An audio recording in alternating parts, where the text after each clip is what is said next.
la période qui va matérialiser et caractériser les populations du Xinjiang, tout spécifiquement donc les populations ouïghours, qui aujourd'hui sont turcophones et musulmanes dans l'ensemble des oasis du bassin du Tarim, de la dépression de Turfan et même en partie dans certaines zones sédentaires de la Dzungari, septentrionale du Xinjiang. Or, cette turcisation, cette islamisation ne sont pas des données de départ, bien au contraire. Elles se rencontrent, mais ne sont pas non plus des éléments communs. Ce sont des éléments corrélés qui se rencontrent à un moment de la chronologie, mais les Turcs qui turcisent les populations du Tarim et l'islamisation sont deux phénomènes qui ne doivent pas être confondus. Par ailleurs, la langue parlée par les Ouïghours dérive beaucoup plus du dialecte des Turcs Karlouks, et qui vivaient au nord du Kyrgyzstan actuel, que du dialecte ouïghour de la Mongolie actuelle.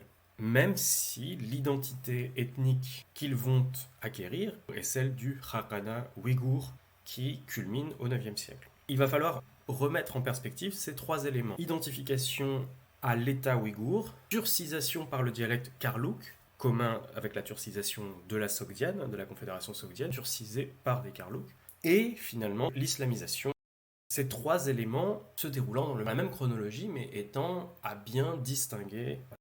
Sur cette diapositive de présentation, nous avons à gauche une carte du monde qui est centrée sur le monde turc, mais spécifiquement sur le bassin du Tarim, et qui date du XIe siècle. Et à droite, un caravansérail qui date également probablement du XIe ou du XIIe siècle, de l'époque de la dynastie Karakhanide, qui contrôle l'école entre l'Asie centrale ex-soviétique et l'Asie centrale chinoise, entre les territoires de l'ancienne Confédération soviétique et les territoires des Sakas et des Tokariens qui nous concernent.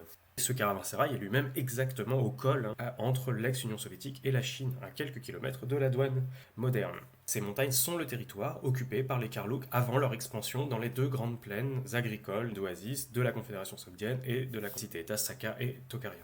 À l'aube de l'époque Karakhanide, un État, une principauté s'est mise en place à la fin du IXe siècle autour de la cité de Bukhara, qui était notre point de repère sur ces cartes, qui était une des cités importante de la Confédération soviétique et qui est désormais donc la capitale de cet espace de l'ancienne Confédération soviétique, du territoire d'au-delà de l'Oxus, la Transoxiane, qui dépend généralement de l'émir du Khorasan, mais qui jouait d'une large autonomie, cité par cité, à l'intérieur donc de l'Empire abbasside. À la fin du IXe siècle, un émir de cette région, de Bukhara, étend son influence à l'ensemble du Khorasan et devient en fait l'émir en titre du Khorasan. Il continue de reconnaître l'autorité spirituelle du calife abbasside, mais il est politiquement, fiscalement complètement indépendant. Cet émirat s'enrichit du commerce des esclaves turcs qu'il envoie.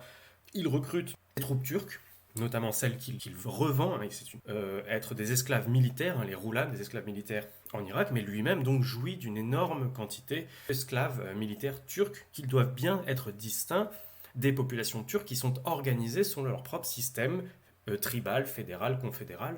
Au nord, on identifie ici les Karlouks entre le lac Balkhash et le Tian Shan, le sud du Kazakhstan actuel, le nord du Kyrgyzstan actuel. De l'autre côté, on a toujours le Haqqana des Ouïghours qui a été vaincu par l'expansion d'un nouveau Haqqana, le Haqqana des Khitan, qui s'étendent de leur côté sur l'ensemble de la Mandchourie et le nord de la Chine, y compris une partie du nord de la Corée. C'est une nouvelle unification des steppes sous un nouveau Haqqana qui renverse les Ouïghours et qui domine l'Asie centrale, c'est la superpuissance orientale. Ce qu'il reste du Khaganat ouïghour, c'est en fait déporté dans la partie occidentale, non loin des grottes de Kocho qu'on a vu dans l'épisode précédent, là où il y avait déjà les bastions fondés par notamment les Tangs pour contrôler la région. Et donc c'est là qu'ils installent leur capitale pour contrôler l'essentiel de la zone du Tarim central et oriental, où on parle le tokarien, et c'est au cours de ce processus, commencé dès la fin du 8e, début du 9e siècle, que va se produire une première turcisation de ces populations tokariennes au contact de ces Ouïghours occidentaux, en étant au cœur en fait de l'État ouïghour, reliquat de l'ancien Haqqana ouïghour, aussi des Ouïghours orientaux qui dominent une partie du Gansu. Et puis on a une petite dynastie locale de Han, de Chinois ethniques, entre le Tarim et le Gansu. Un peu plus loin, le Gansu passe sous le contrôle d'une dynastie issue de populations apparentées aux Tibétains qui vivent dans le nord-est du Tibet, les Qiang dans les sources chinoises, qui fondent la dynastie Xia. Donc à nouveau, le monde chinois est extrêmement lointain, même s'il y a un usage dans le Gansu qui se maintient des idéogrammes de la langue chinoise médiévale. Dans le Tarim oriental, en revanche, on a toujours un royaume de Khotan assez influent qui s'étend aux oasis voisines, notamment Yarkand, continue à professer le bouddhisme jusqu'à très loin, jusqu'au Xe siècle, peut-être au début du XIe siècle, moment où il passe sous l'influence de la dynastie dominante du peuple turc, Karlouk. Voilà donc l'expansion des Karlouks, avec leurs différentes capitales. Une capitale dans la région du nord du Kyrgyzstan actuel, une capitale dans le sud du Kyrgyzstan actuel, dans la vallée de Fergana, une capitale initiale en montagne, avant l'expansion vers le territoire de la Transoxiane, contrôlé par les Samanides. Et puis une nouvelle capitale aussi du côté du bassin du Tarim, à Kashgar, le centre de gravité vers lequel va tendre l'ensemble des populations de l'ouest du bassin du Tarim, et notamment le royaume de Khotan qui devient un vassal. De l'autre côté, un autre groupe turc, les Oruz, vivaient dans la région de la mer d'Aral. Ils font la conquête du delta de la Moudaria, le Kharezm, et ils conquièrent l'autre partie de l'ancien émirat samanide. Ils repoussent en partie d'ailleurs les Karlouks, et ils se disputent la région de la Transoxiane, la région de l'ancienne confédération sogdienne. Et ils vont également repousser les anciens mercenaires turcs de la dynastie samanide qui avaient pris leur indépendance depuis Ghazni et qui étaient en train de former un empire qui commençait à conquérir le nord de l'Inde, répliquant à nouveau le processus de cette migration des populations depuis l'Asie centrale à travers la confédération sogdienne, la Bactriane, l'Hindoukouche, et pour s'étendre vers l'Inde. Et en effet, cette dynastie Ghaznévide est à l'origine du futur sultanat de Delhi.